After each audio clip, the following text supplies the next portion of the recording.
Hello, সবাই কেমন আছো? আশা করি তোমরা সবাই ভালোই আছো। তোমরা হয়তো জানো, আবার অনেকে হয়তো জানো না, আজ থেকে ঠিক 1 মাস আগে এই দিনেই আমার বাবাকে হসপিটালে ভর্তি করতে হয়েছিল। সেই সময়টা আমার কাছে খুব কঠিন হয়ে দাঁড়িয়েছিল, কারণ বাবার অপারেশন সফল হওয়ার পর যখন তাকে বাড়ি নিয়ে এলাম, তখন বুঝতে পারলাম আসল লড়াইটা এখন থেকে শুরু হলো। বাড়িতে বাবা দেখাশোনা, ওষুধ খাওয়ানো, সব কিছু সময় মতো করা, সব দায়িত্ব তখন আমার ওপরেই ছিল। কারণ বাড়িতে তো কেউ নেই আমাকে ছাড়া।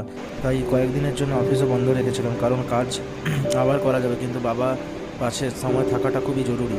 প্রতিদিন একজন ফিজিওথেরাপিস্ট দাদা আসতেন বাড়িতে, এসে বাবা থেরাপি করতেন। প্রথম দিকে খুবই কষ্ট হতো, কিন্তু আমার কোনো উপায় ছিল না। প্রতিটি ছোট উন্নতি আমাদের নতুন করে আশা দিত।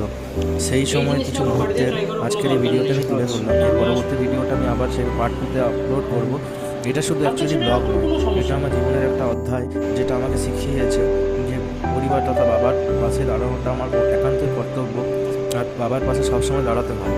আর চারপাশে যা দেখতে পাচ্ছি, যে মা বাবাকে সন্তানরা বাইরের ঘর থেকে বের করে দিচ্ছে, এটা একবারই অনুচিত। এই শিক্ষা হয়তো আমাদের বাড়ি বাবা মারা কোনোদিনই দেন না। তো আমি সবাইকেই বলবো যে তোমরা কখনো এই ভুল করবে না। এই ভুল হচ্ছে চরম ভুল।